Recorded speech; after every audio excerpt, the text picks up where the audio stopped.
terbilang tomboy dan aut-autan, Helena di kehidupan sebelumnya sangat mengerti tentang perawatan kulit. Di kamarnya bahkan banyak sekali produk perawatan kulit. Daryl dan Axel saja tak menyangka jika cewek macam dirinya memiliki banyak sekali produk perawatan.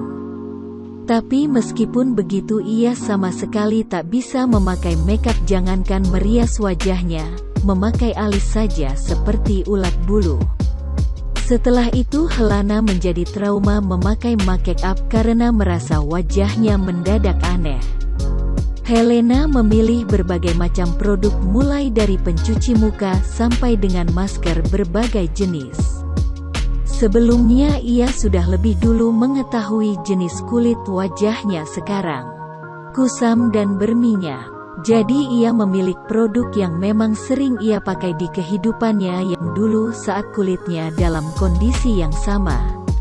Untung saja, wajahnya yang sekarang tidak memiliki permasalahan kulit yang begitu rumit. Jadi Helena tidak terlalu pusing memikirkannya. Selain produk perawatan kulit, ia juga membeli lip tint dan lip balm karena meskipun tak bisa make up, ia adalah penggemar alat yang satu itu. Setelah urusan wajah sudah selesai, ia pergi ke toko baju dan sepatu untuk membeli beberapa setel baju. Karena uangnya terbatas, ia hanya mampu membeli beberapa setel saja. Semuanya sudah cukup, ia juga sudah membeli kebutuhan bulanannya. Sambil berjalan Helena mulai mengecek satu persatu belanjaannya, takut-takut ada barang yang tertinggal. Sepatu udah, baju udah, tas udah, kayaknya udah semua deh. Helena melihat belanjaannya sambil berjalan. Karena tidak fokus, Helena tidak menyadari ada seseorang yang berjalan dari arah yang berlawanan. Mereka saling bertabrakan sampai Helena hampir saja terjengkang jika saja ia tidak mampu menahan tubuhnya sendiri. Lo bisa jalan gak sih? Kalau gak bisa gak usah jalan. Helena mengernyitkan dahinya, tidak suka. Suara cowok ini sangat tidak enak untuk didengar. Ia mendongak, seperkian detik ia dapat melihat orang di depannya tertegun. Helena memperhatikan cowok ini dengan lekat, ia seperti pernah melihat cowok ini tapi tak tahu di mana. Oh, cewek gak tahu diri, pantes gak bisa jalan. Helena semakin mengernyitkan dahinya. Siapa si cowok ini? Sok kenal banget. Helena tersenyum, senyum dipaksakan lebih tepatnya. Kita kenal? Kayaknya gak deh. Helena menjeda ucapannya sebentar dan merubah rautnya menjadi datar. Jadi berhenti sok kenal sama orang asing. Lanjutnya sebelum berlalu meninggalkan cowok itu yang tertegun. Yang Helena tidak sadar cowok itu adalah Gibran, kakak tertua pemilik tubuh yang ia tempati. Asteris asteris asteris. Helena berjalan dengan riang menyusuri jalanan yang masih ramai. Di tangan kanan dan kirinya terdapat banyak belanjaan. Ia memilih jalan kaki untuk menghemat ongkos sekaligus berolahraga. Tubuh ini terlalu kaku, jadi Helena harus melatihnya kembali. Helena bahkan sudah melupakan kejadian di mall tadi karena menurutnya itu tidak berguna. Lebih baik ia segera pulang dan merawat wajahnya agar menjadi cantik seperti Helena Gay dulu. Tolong. Helena terdiam ketika mendengar suara teriakan yang cukup keras.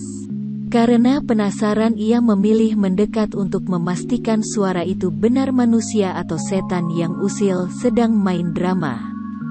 Dari tempatnya ia dapat melihat dua orang preman yang tengah saling tarik-menarik tas dengan seorang gadis seumurannya. Bukannya langsung menolong Helena, justru bersandar di tiang listrik. Sungguh romantis. Gumamnya menatap berbinar ke arah tiga orang yang menurut Helena justru seperti adegan satu wanita yang diperebutkan dua orang pria. Tolong. Helena berdecak ketika lagi-lagi gadis itu berteriak. Karena adegannya sudah membosankan, Helena pun bertindak. "Oi Pak Tua ah." Ketiganya menoleh. Helena masih santai bersandar dengan kedua tangan yang penuh belanjaan. "Oi cewek." Cewek itu menunjuk dirinya dengan kebingungan. Helena mengangguk. Ia berjalan menghampiri cewek itu. "Lo jagain noh belanjaan gue, awas aja kalau lecet." Gadis itu mengerjap. Ia mengangguk dan berlari ke arah yang ditunjuk oleh Helena. Sedangkan Helena menatap dua preman yang masih terdiam bak orang bodoh. Helena jadi ingin tertawa. Padahal tas sudah berada di lengan mereka. Bukannya lari, mereka malah terbengong seperti itu.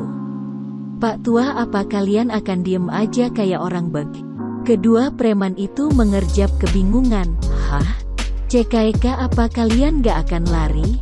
Dua preman itu menepuk jidatnya. Mereka saling lirik dan akhirnya berlari. Helena menyeringai, "Tidak semudah itu Perguso." Helena melempar batu seukuran telapak tangan orang dewasa hingga mengenai kepala salah satu preman yang berkepala botak. Si botak itu berbalik dan menatapnya tajam. "Ups, maaf, tangan gue licin, hihi." Mereka berdua balik lagi dan itu membuat Helena senang. Ia akan meregangkan otot-ototnya malam ini. Mereka menyerang secara bersamaan. Selama itu pula Helena hanya menghindar sampai ketika mereka mulai lengah. Helena menendang salah satu dari mereka yang berambut gondrong dengan kencang hingga membuatnya terjungkal. Si botak yang melihat temannya terluka tidak terima. Ia dengan cepat melayangkan tinju yang langsung ditangkap dan dipelintir ke belakang oleh Helena. Helena semakin menekuk tangan itu hingga bersuara seperti patahan tulang. Krek, tangan si botak patah. Si botak meringis dan memberontak meminta dilepaskan. Helena melepaskannya dan melemparnya ke aspal.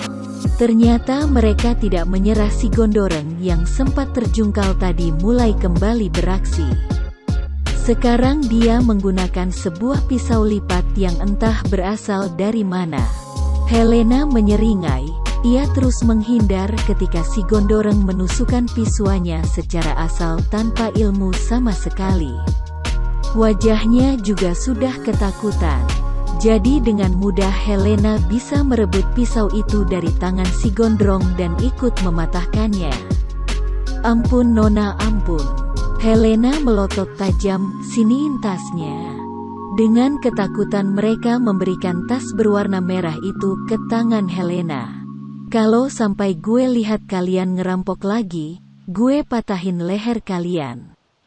Kalau mau ngerampok sama orang-orang tidak tahu diri, bukan sama orang lemah kayak dia," ujar Helena kesal sembari menunjuk gadis yang masih terdiam sambil memeluk belanjaan Helena.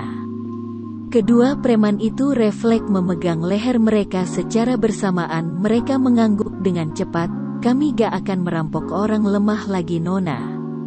Helena tersenyum lebar. Itu justru terlihat menyeramkan bagi kedua preman. "Pergilah." Kedua preman itu pun berlari terbirit-birit tanpa menoleh lagi. Helena pun berbalik dan menghampiri gadis yang berdiri di samping tiang listrik. "Lo gak apa-apa?" tanya Helen memastikan. Gadis itu terdiam. "Helen," gumamnya yang masih bisa didengar oleh Helena. Helena mengernyit. "Lo kenal gue?" Cewek itu menatap Helen tak paham. "Lo gak inget gue?" tanyanya dengan raut wajah heran. "Apa kita saling kenal?" Helena sebenarnya seperti familiar dengan cewek ini, tapi ia lupa. Gue Septi, orang yang sering ngebully lo." Dan setelah itu raut wajah Helena pun berubah menjadi datar. Sekarang ia ingat, gadis ini adalah Septi, salah satu gadis kaya yang selalu membuli si pemilik tubuh hampir setiap hari.